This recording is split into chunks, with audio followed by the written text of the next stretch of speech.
자, 에스라가 끝나고 저저번 주에 이제 한경철 목사님을 통해서 느헤미야가 시작됐습니다. 한경철 목사님께서 느헤미야 개간을 직접 PPT까지 아주 정성스럽게 잘 만들어 주시면서 저에게 잘 전해 주셨습니다. 앞에 느헤미야 전에 앞전에 먼저 기한했던 에스라를 통해 이스라엘 백성들에게 율법을 가르치고 종교적 개혁을 에스라를 통해 주도했다면은 이 느헤미야는 예루살렘 성벽 재건을 통하여 무너지고 잃어버린 이스라엘 공동체를 회복하는데 초점이 있다고 말씀하셨습니다. 자, 성벽 재건하기는 우리가 볼 때 그렇게 쉽지만은 않습니다. 그 앞에서 스룹바벨이나 에스라도 성전을 건축할 때 많은 시간이 걸렸죠. 그런데 그럼에도 불구하고 이 느헤미야가 성벽을 재건하는데 오늘 제목처럼 그 일이 단 52일 만에 이루어졌다는 사실입니다. 주님이 하시지 않고서야 이 일이 가능하지 않다는 사실입니다. 결국 주님께서 하셨다는 것입니다. 자, 느헤미야에서 먼저 중요한 것은 왜 성벽을 재건하냐는 겁니다. 성벽이 중요한 이유는 무엇일까요? 성벽은 외벽입니다. 그래서 바로 외부의 공격에 인해서 막을 수 있는 그런 벽이라는 사실이죠. 우리가 잘 아는 여리고성이 함락된 그 이유를 보십시오.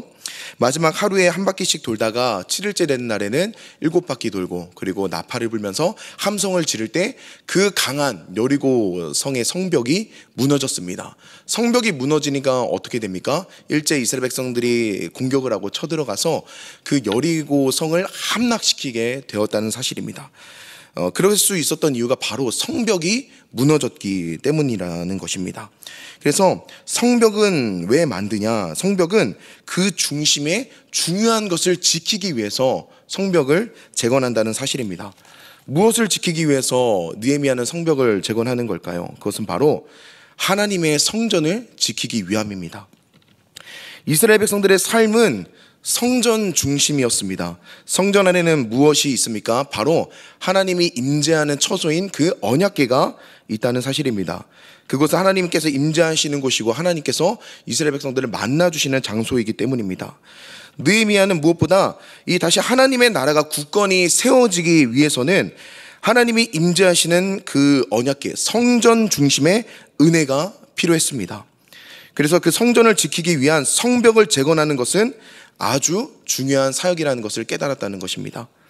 그래서 성벽을 건설하는 것은 그 안에 있는 중심을 지키는 것인데 그것이 성전이고 언약궤, 하나님이라는 사실입니다. 그렇다면 지금 이 시대에 우리에게도 이 예수님께서 우리를 성전 삼으셨고 내 안의 중심, 내 안에 정말 중요한 것을 지키기 위해 우리도 내 안에 있는 그 영적인 성벽을 건축해야 된다는 사실입니다. 그래서 이것을 볼 때 질문을 드리겠습니다. 사랑하는 성도님들, 우리 성도님들의 성벽은 무사하십니까? 성도님들의 성벽은 견고하게 잘 지어지고 계십니까? 바라옵기는 우리의 성벽이 튼튼하게 잘 지어져 있기를 소망을 합니다.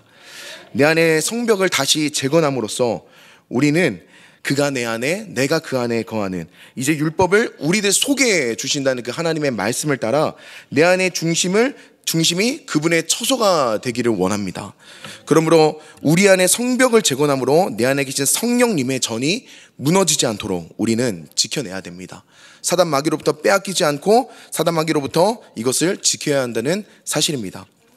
오늘 본문 말씀을 통해 느헤미야도 성전을 지키기 위해 성벽 재건을 하는데요. 어떤 방해가 있었는지 우리가 본문을 통해서 살펴보면서 그 어떤 방해가 있었는지 또 그것을 보고 우리가 어떻게 이겨낼 수 있는지 한번 살펴보았으면 좋겠습니다. 자, 첫 번째는 은혜가 있는 곳에는 마귀도 있다는 사실입니다. 오늘 본문 그리고 6장 전체적인 처음은 이렇게 시작합니다. 6장 1절을 함께 읽어보겠습니다. 시작. 산발랏과 도비아와 아라비아 사람 게셈과 그 나머지 우리의 원수들이 내가 성벽을 건축하여 허물어진 틈을 남기지 아니하였다함을 들었는데 그때는 내가 아직 성문의 문짝을 달지 못한 때였더라. 아멘. 여기서 보면은 내가 성벽을 건축하여 허물어진 틈을 남기지 않았다. 지금 느헤미야는 성벽에 틈이 없을 정도로 외부로부터 들어올 틈이 없을 정도로 거의 성벽을 완성 직전에 왔다는 사실입니다. 그런데요, 중요한 것이 있습니다. 그것이 무엇이냐? 바로 아직 문이 완성되지 않았다는 사실입니다. 자, 성벽은 틈이 없이 다 잘 만들었습니다. 그런데 문이 없습니다. 사랑하는 여러분, 이 문이 없는 성벽, 이 성벽이 다 완공된 걸까요? 완공되지 않은 걸까요? 네. 완공되지 않는 걸까요? 않는 걸까요? 네. 완공되지 않았다는 사실입니다. 무엇이 없어서? 그 문짝이 없어서. 지금 6장 1절을 봤지만 나중에 이제 7장을 보시면 알겠지만 6장의 시작은 문짝을 달지 못한 때로 시작이 됩니다. 그런데 7장의 시작을 보면요, 문짝을 달고 시작한다는 표현이 있습니다. 성벽의 완성은 마지막에 문짝이 있고 없고의 차이라는 사실입니다. 그래서 6장의 전반부는 아직 성벽이 완전하게 완성되지 않았다는 것을 알 수 있습니다. 여기서 말하는 문짝은 히브리어로 달렛이라는 단어를 사용합니다. 이것은 문이 한쪽 방향으로만 흘러가는 것이 아니라 안에서 그리고 외부에서 양쪽으로 드나들 수 있는 그런 공간을 의미한다는 사실입니다. 그래서 성경에서는 이 문을 통해서 은혜가 많이 드나드는 그런 모습들이 많습니다. 성경에서 성문을 지키는 자로 바로 파수꾼이라는 사람이 그 은혜의 문을 지키기 때문입니다. 그래서 파수꾼은 이 성문을 닫을 수 있는 자로 적군들, 외세력들, 해가 되는 세력은 이렇게 탁 문을 닫음으로써 막아냅니다. 그리고 아군은, 그리고 우리에게 이로운 그런 사람들은 문을 통과시키는 그런 역할을 하는 것이 파수꾼의 역할이기도 합니다. 그래서 이 문은 은혜의 통로의 역할을 합니다. 그런데 지금 느헤미야의 상황은 문짝이 없다고 합니다. 성벽은 잘 지었는데 아직 문짝이 없다고 합니다. 문짝이 없는 문은 은혜도 들어올 수 있지만 반면에 사단마귀의 유혹도 들어올 수 있게 됩니다. 문짝이 없기 때문에 아직. 그래서 악한 세력의 공격 또한 들어오게 된다는 사실입니다. 그래서 은혜가 들어와도 때로는 그 문으로 시기가 들어옵니다. 그리고 질투가 들어옵니다. 죄의 유혹이 들어오게 됩니다. 왜냐하면 이 사탄은요, 조금의 틈이라도 보이면 움켜 삼킬 자를 찾아 나서기 때문입니다. 사탄도 영혼을 절대로 포기하지 않습니다. 어떻게 해서든 은혜 받은 자를 은혜 안 받게 하려고, 어떻게 해서든 넘어뜨리려고 사탄은 그렇게 노력을 한다는 것입니다. 그래서 은혜가 있는 곳에는 항상 사탄 마귀의 영이 존재합니다. 그래서 그 틈을 보이지 않도록 사탄이 우리를 공격할 때 우리는 이 문짝을 굳게 걸어 잠가야 할 줄 믿습니다. 사탄이 절대 틈타지 못하게. 자, 아직 성벽에 문짝이 없습니다. 느헤미야는 하나님의 은혜로 성전 재건을 하지만 사탄 마귀의 방해와 유혹이 그대로 남아있는 것입니다. 그래서 음모 또한 이 느헤미야에게 다가오고 있습니다. 이 문짝이 없는 틈을 타고 어떤 것들이 들어오는지 본문을 통해서 한번 살펴보겠습니다. 6장 2절 말씀입니다. 함께 읽어보겠습니다. 시작. 산발락과 게셈이 내게 사람을 보내어 이르기를 오라 우리가 오노 평지 한 촌에서 서로 만나자 하니 실상은 나를 해하고자 함이었더라. 아멘. 앞에서 설명했지만 이 산발락과 게셈이라는 사람은 이 느헤미야의 성벽을 재건하는데 많은 방해를 끼치는 그런 인물들이었습니다. 집요하게 방해하는 사람들입니다. 사탄의 추종자들이죠. 이제 성벽이 완성될 즈음에 그 소식을 듣고 이들이 꾀를 냅니다. 오노라는 평지로 그 느헤미야를 불러내서 만나자고 요청합니다. 그런데 이것은 성전 건축의 핵심인 느헤미야를 그렇게 평지로 불러내어서 해하고자, 느헤미야를 죽이고자 하는 계략이었다는 사실입니다. 함정이었다는 것이죠. 그래서 느헤미야를 죽여야지 저 성벽 재건이 중단될 거라 생각했기 때문입니다. 그러나 느헤미야는 절대 협상하지 않습니다. 여기서 우리가 느헤미야를 통해 알 수 있는 것이 있습니다. 그것은 느헤미야는 하나님의 일을 우선시했다는 사실입니다. 우선순위가 정확했다는 사실이죠. 우리가 살면서 중요시 여길 것들이 너무나도 많습니다. 내일 또 우리 아이들이 수능 시험을 봅니다. 그런데 저희들은 이미 그 길을 경험했기 때문에 수능 시험이 아이들에게는 가장 크게 다가올지 몰라도 그 수능을 넘으면은 계속해서 어려운 일들이 많다는 것을 우리는 알 수 있습니다. 네, 수능 시험이 끝나면은 또 어떻게 합니까? 아이들은 대학을 가고 또 좋은 직장을 취업하기 위해서 또 엄청 고생을 하고 신경을 씁니다. 근데 취업을 하게 됩니다. 그것으로 끝이 아닙니다. 또 좋은 배우자를 찾기 위해서, 결혼하기 위해서 또 무단히 노력하고 데이트도 하기 위해서 열심히 이제 시간을 씁니다. 근데 연애하는 것만으로 끝나는 것이 아니라 결혼 준비는 또 어떻게 합니까? 결혼 준비는 진짜 어마무지하게 또 힘이 든다는 사실이죠. 예. 신경 쓸 일이 많다는 것입니다. 또 결혼으로 끝이 아닙니다. 예, 또 우리 사랑한 자녀를 낳아야 되지 않습니까? 근데 자녀를 낳아도 그것도 너무 힘들지만 그것이 또 끝이 아닙니다. 그 자녀가 성장하는 과정을 다 뒤에서 서포트해주고 다 봐줘야 되는 겁니다. 예, 이렇듯이 우리의 인생이 얼마나 신경 쓸 일들이 너무나도 많습니까? 그런데 우리의 삶에 중요한 것은 이 신경 쓸 일들이 너무나도 많지만 그럼에도 불구하고 하나님께서 기뻐하시는 그리스도인은 그 와중에도 우선순위가 하나님에게 나아가 있는 사람이라는 사실입니다. 느헤미야가 그랬습니다. 어떤 상황이 있더라도 그런 사탄의 마귀의 추종자들이 공격할지라도 하나님의 성벽을 재건하는 일에는 절대 타협하지 않습니다. 그의 삶의 중심에는 하나님만을 우선시하는 그런 믿음이 있었다는 사실입니다. 그래서 우리 아이들에게도 이야기합니다. 내일 수능 시험을 보는데 수능을 준비하면서 그동안 많은 땀과 눈물을 흘리며 노력했습니다. 우리 아이들이. 그런데 수능이라는 결과보다 더 중요한 것은 무엇이냐? 그 아이들이 하나님 안에서 믿음으로 잘 버텨주고 지금까지 왔다는 사실입니다. 그래서 제가 정말 감사한 것은 고3임에도 불구하고 우리 아이들이 예배를 타협하지 않아요. 계속 잘 나와요. 고등부 역사상 고3 출석률이 올해가 제일 좋았다고 합니다. 하나님께서 하셨습니다. 네. 그래서 감사했습니다. 그래서 우리 다음 세대들에게 세상에 가장 보기 좋은 길을 우리가 소개하는 것보다는요, 정말로 그 아이들이 올바른 길을 우리가 제시해줘야지. 그리고 그런 영적 대물림을 내려줘야지. 흘러보내줘야지. 그런 우리의 모습이 돼야 된다는 사실입니다. 그렇게 아이들에게 영적 대물림을 보내는 우리 빛나 공동체가 되기를 소망합니다. 느헤미야는 우선순위가 확실했습니다. 성벽 재건이라는 사실입니다. 그런데 산발락과 게셈이 끝까지 포기하지 않습니다. 어떻게 해서든 성벽 재건을 막으려고, 느헤미야를 무너뜨리려고 계속해서 사람을 몇 차례 보냅니다. 온갖 거짓과 술수를 사용하여 느헤미야를 두렵게 하려 합니다. 6장 9절 말씀인데요, 제가 읽어보도록 하겠습니다. 이는 그들이 다 우리를 두렵게 하고자 하여 말하기를 그들의 손이 피곤하여 역사를 중지하고 이루지 못하리라 함이라. 이제 내 손을 힘있게 하옵소서 하였노라. 아멘. 자, 두려움과 술수가 난무하자 느헤미야는 기도합니다. 주님, 이제 내 손을 힘있게 하여 주옵소서.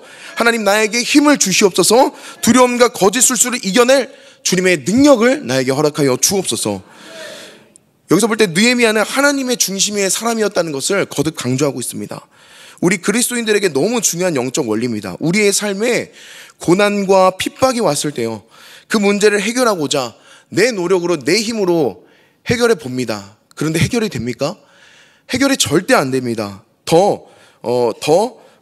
문제가 깊숙이 파고 들어가게 된다는 사실이죠. 우리에게 있어서 그 문제를 해결하고자 할 때 우리는, 주님을 믿는 자들은 하나님께 엎드려 기도하는 겁니다. 기도로 돌파해내는 겁니다. 느헤미야가 그랬습니다. 하나님, 이겨낼 수 있도록 힘을 주옵소서. 이렇게 주님께 기도로 고백했다는 사실이죠. 우리는 사단마귀를 이길 수 없지만 하나님을 의지했을 때 우리는 그 사단마귀를 이겨낼 수 있습니다. 기도가 악한 그 마귀 권세를 무너뜨릴 줄 믿으시기를 바랍니다.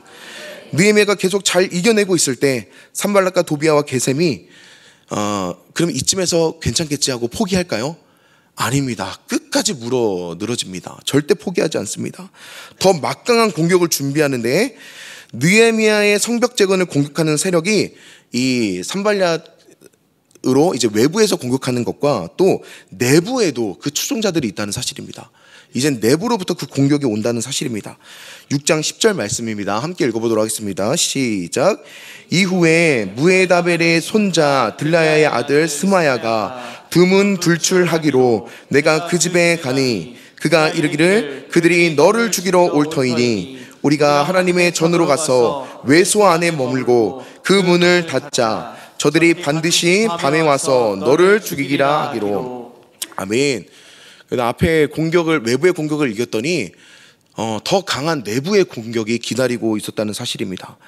지금까지 산발락과 세겜이라는 외부적 공격으로 인해서 더 위험한 내부적 공격입니다.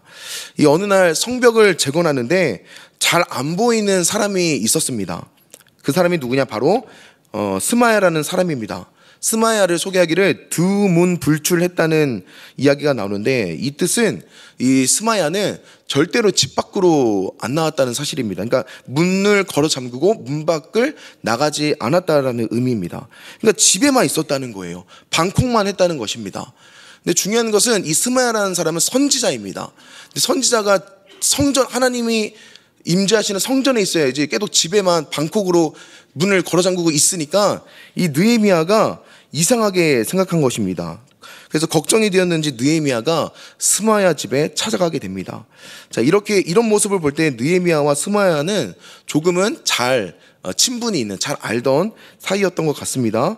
근데 오랜만에 만나는데 이 느헤미야에게 청천벽력 같은 소리를 이 스마야가 하는 것입니다.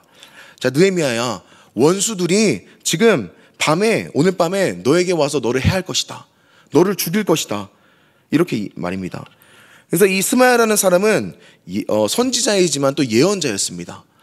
이 예언자가 갖고 있는 그 영성이 있습니다. 그냥 사람도 아니고 선지자면서 예언자가 느헤미야를 만나면서 느헤미야, 오늘 밤 조심해. 너 죽을 거야. 이렇게 이야기하는데 느헤미야의 심정이 어떻겠습니까? 그 말에 그냥 넘어갈 수 없었을 것입니다. 그러면서 스마야가 또 느헤미야에게 그렇게 이야기하면서 해결책을 또 알려주는데요. 6장 10절에 칠해져 있는 부분만 제가 읽어보도록 하겠습니다. 그가 이르기를 그들이 너를 죽이러 올 터이니 우리가 하나님의 전으로 가서 외소 안에 머물고 그 문을 닫자. 아멘. 자, 해결할 방법은 무엇이냐? 자, 느헤미야야, 우리가 하나님의 전으로 가서 외소 안에 머물고 그 문을 닫자. 그래야지 네가 오늘 밤에 죽지 않을 거야. 너가 살 수 있을 거야. 스마야가 이렇게 피할 길을 알려주는 것 같습니다. 자, 그런데 중요한 것은 이 피할 길이 정말 피할 길일까요? 피할 길이 아니다라는 겁니다. 어떻게 보면 스마야가 목숨을 구할 수 있는 안전한 곳을 소개시켜주는 것 같지만, 살 길을 안내해 준 것 같지만, 살 길을 알려주기는커녕 어떻게 해서든 느헤미야를 무너뜨리고 성벽 재건을 못하게 막으려는 속셈이었다는 것입니다. 성전은 공간이 구분되어 있습니다. 우리 성도님도 잘 아시다시피 성전의 언약궤에 가까워지면 가까워질수록 들어갈 수 있는 공간이 아주 제한적입니다. 지금 스마야가 말하는 부분은 바로 성소를 의미하고 있습니다. 성소는 일반 사람들이 절대 들어가지 못하는 공간입니다. 제사장만이 1년에 한 번 들어갈 수 있는 곳입니다. 즉 느헤미야는 그곳에 들어갈 수 없습니다. 들어갈 수 없는데 지금 스마야가 선지자라는 사람이 거기로 들어가라는 것입니다. 그러니까 느헤미야가 눈치를 챕니다. 알고 보니 스마야는 알고 보니까 느헤미야의 성전 건축을 방해했던, 앞에 이야기했던 방해 세력들, 산발락과 도비야, 그들에게 뇌물을 받고 돈을 받고 지금 느헤미야에게 이 영적인 법을 어기게 하면서 그것을 문제 삼아서 성벽 재건을 중단할 계획을 지금 꾸미고 있었다는 사실입니다. 그러니까 외부의 공격이 있었지만 이미 내부의 공격자도 사단이 이것들을 이용해서 느헤미야를 공격했다는 사실이죠. 사랑하는 여러분, 사단마귀는 수단과 방법을 가리지 않습니다. 그래서 어떻게 해서든지 우리를 넘어뜨리려고 합니다. 심지어 이 스마야를 건드린 것은요, 오히려 우리 주변에, 우리 안에 가까운 사이를 통해서 또 우리를 넘어뜨리게 하는 그 사단의 전략을 우리가 확인할 수 있습니다. 그래서 나와 가까운 사이, 내 가정이 될 수도 있고, 내 친한 사람이 될 수 있고, 내 내가 같이 신앙생활하는 교회 사람이 될 수도 있고, 그런 가까운 사람을 통해서 우리를 실족하게 하고 넘어지게 한다는 사실입니다. 하나님과 거리가 멀어지게 된다는 사실이죠. 아담이 죄를 범했을 때 사단 마귀가 아담에게 찾아왔습니까? 아니죠. 사단 마귀가 얼마나 똑똑한지, 사단 마귀가 먼저 접근한 대상은 바로 하와였습니다. 하와를 통해서 먼저 하와가 죄를 범하게 하고 난 후에 하와가 아담에게 찾아가서 여보 이거 좀 먹어봐요, 이거 얼마나 맛있는지 몰라요 이러면서 했더니 아담이 거기에 넘어가 버린 겁니다. 아담이 하와를 얼마나 사랑했는지 아담이 하와가 이렇게 주니까 그냥 먹게 되는 겁니다. 어떻게 무너진 겁니까? 나의 가장 옆에 나와 가장 가까운 사람에게 그렇게 공격을 당했다는 사실이죠. 근데 아담이 하와를 생각했을 때는 이런 고백을 합니다. 하와를 바라볼 때 이는 내 뼈 중에 뼈요 살 중에 살이라. 나는 너고 너는 나다. 이렇게 하는 겁니다. 여보는 여보고 나는 나야. 여보가 할 건 여보가 하고 나는 나, 이렇게 딱 갈라서는 거, 이런 것이 아니라 너는 나고 나는 너다. 영적으로 하나라고 이렇게 이야기하는 겁니다. 그러니까 이 고백 얼마나 로맨틱한 고백입니까? 아담이 하와에게 이 사랑스러운 표현을 하는 겁니다. 오늘 집에 가서 남편에게, 아내에게 꼭 한번 해보십시오. 너무나도 아름다운 고백. 그 정도로 아담은 이 하와를 사랑한 거였습니다. 그런데 사단 마귀가 똑똑해요. 그게 사랑하는 것을 아니까 이 하와를 통해서 아담을 넘어지게 하려고 먼저 하와에게 접근하고, 그 다음에 아담의 바로 이제 아내에게 다가가게 해가지고 그렇게 죄를 범하게 됐다는 사실이죠. 자, 사탄이 얼마나 똑똑한지 우리도 우리 주변 사람들을 통해 넘어지게 합니다. 아하, 너 이런 거에 약하구나.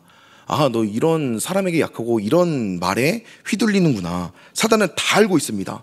여러분, 이런 사탄의 공격을 우리가 어떻게 이겨내야 될까요? 우리의 힘으로 이겨내려고 하면은 백전백패입니다. 그렇다면 느헤미야는 어떻게 이겼는지 우리가 한번 살펴보도록 하겠습니다. 6장 11절 말씀입니다. 함께 읽어보도록 하겠습니다. 시작. 내가 이르기를 나 같은 자가 어찌 도망하여 나 같은 몸이면 누가 외소에 들어가서 생명을 보존하겠느냐? 나는 들어가지 않겠노라 하고. 아멘. 자, 첫 번째는 나 같은 자가 어찌 도망하여입니다. 이것은 느헤미야는 사명자라는 사실입니다. 왜냐하면 느헤미야는 성벽을 재건을 사명을 안고 있는데, 성전 건축을 위해서 하나님의 일을 하기 위해서 온 건데, 그런데 나 같은 자가 어찌 도망가요? 나 같은 자가 어떻게 도망가냐? 지금 내가 성벽 재건을 위해서, 이 중요한 일을 위해서 내가 여기 있는데 내가 어떻게 이 일을 남겨두고 어떻게 도망갈 수 있겠느냐? 이렇게 고백하는 겁니다. 근데 이 일은 느헤미야에게 사명이었습니다. 하나님의 일을 하는 것이었고 성벽을 재건하는 것이었습니다. 사랑하는 여러분, 우리에게도 하나님께 맡겨진 사명이 있습니다. 그리고 사명자는 어떤 일이 있어도 사명의 자리에서 절대 도망치지 않습니다. 도망치게 하는 것은 사단의 유혹입니다. 두 번째는 외소에 들어가서 생명을 보존하겠느냐? 나는 들어가지 않겠다라고 고백했습니다. 아까 외소는 성소라고 말씀드렸습니다. 이 성소에 들어가는 것은 하나님이 세우신 제사장만이 들어갈 수 있는데, 이것은 하나님께서 직접 명령하신 예배법입니다. 그래서 느헤미야는 예배에 대해서 철저한 사람이었습니다. 하나님께서 원하시는 예배를 드리고 준비하는 사람이었다는 사실입니다. 이것을 봤을 때 사랑하는 여러분, 우리도 우리의 예배가 하나님이 원하시는 예배, 모습의 예배가 되어야 할 줄 믿습니다. 모든 예배의 순서가 내 생각대로, 내 판단대로 예배를 좌지우지한다면 그 예배 하나님이 받으시지 않습니다. 예배는 하나님이 원하시는 예배를 드려야 합니다. 스마야 같이 달콤한 유혹으로 우리의 삶을 흔들지라도 말씀을 지키고 순종하는 모습, 하나님을 올바르게 예배한다면 우리는 사단 마귀에게 절대로 무너지지 않을 것입니다. 그 주님을 의지한다면 백전백승일 것입니다. 이런 느헤미야에게, 말씀을 순종한 느헤미야에게 하나님께서는 은혜를 주십니다. 어떤 은혜냐? 오늘 본문 6장 15절입니다. 함께 읽겠습니다. 시작. 성벽 역사가 52일 만에 엘로월 25일에 끝나매. 아멘. 느헤미야의 성벽 재건이 사탄마귀의 방해로 쉽지 않았지만 그럼에도 불구하고 52일 만에 마무리되는 역사가 임했습니다. 그리고 완공된 달이 엘룰월이라고 합니다. 죄송합니다. 이게 엘룰월입니다. 자, 근데 엘룰월은 무엇인가? 이 엘룰월이라는 달은 유대인에게 있어서 엄청나게 중요한 영적 의미를 가지고 있습니다. 이 엘룰월은 순서에 따르면 6번째 달로 6월을 의미합니다. 우리나라로는 이제 8, 9월쯤 되는데, 근데 중요한 것은 유대인들은 새해 첫 달로 여기는 달이 7월입니다. 7월. 그 7월부터 새해 첫 달로 여기고 시작해서 마지막 달이 몇 달입니까? 6월 달입니다. 그것이 바로 엘루럴이라는 사실이죠. 그래서 엘루럴의 성전을 완공시켰다. 성벽을 완공시켰다. 그리고 7월 달인 새해를 맞이한다. 이것은요, 새해가 오기 전 하나님의 일을 준비하는 달이 된다는 사실입니다. 성벽 재건을 50일 만에 엘루럴에 끝냄으로써 이것은 하나님께서 시간과 역사 가운데 인도하고 계신다. 하나님께서 일하시고 계신다는 것을 알게 합니다. 그러면서 16절에는 어떻게 이야기하냐면요, 16절 함께 큰 소리를 읽어보겠습니다. 시작. 우리의 모든 대적과 주위에 있는 이방 족속들이 이를 듣고 다 두려워하여 크게 낙담하였으니 그들이 우리 하나님께서 이 역사를 이루신 것을 알미니라. 아멘. 하나님께서 역사하셨습니다. 하나님께서 일하셨습니다. 그들이 우리 하나님께서 이 역사를 이루신 것을 알미라. 결국 끝까지 하나님을 의지하고 따르는 자에게 하나님께서 일하신다는 것을 깨닫게 하십니다. 그리고 그 느헤미야를 통해서 그들만이 아니라 그 주변에 있는 그분을, 하나님을 따르지 않는 자들에게도 하나님의 위엄과 하나님의 능력을 알게 한다는 사실입니다. 오늘날 우리 마음에도 이 성벽 재건을 하는 것도 마찬가지입니다. 사단 마귀는 성벽 재건을 방해하려고 수단과 방법을 가리지 않겠지만, 사랑하는 여러분, 우리의 성벽 하나님께서 일하실 것입니다. 부활축제가 이번 주일에 있습니다. 우리의 마음의 성벽을 재건하는 것처럼 아직 주님을 모르는 저기 있는 영혼들에게도 그들의 마음의 성전과 그들의 마음의 성벽이 재건되어야 될 줄 믿습니다. 함께 끝까지, 부활축제 이번 주 주일입니다. 끝까지 그 영혼들을 위해서 기도하시고 천하보다 귀한 영혼이 주님께로 돌아올 때 주님 역사하실 줄 믿습니다. 그리고 우리 빛나교회에 큰 부흥과 은혜를 주실 줄 믿습니다. 느헤미야는 이렇게 할 수 있었던 것은 느헤미야는 하나님께 속한 자였다는 사실입니다. 우리가 하나님께 속한 자입니다. 그 주님을 의지하며 나아가길 소망합니다.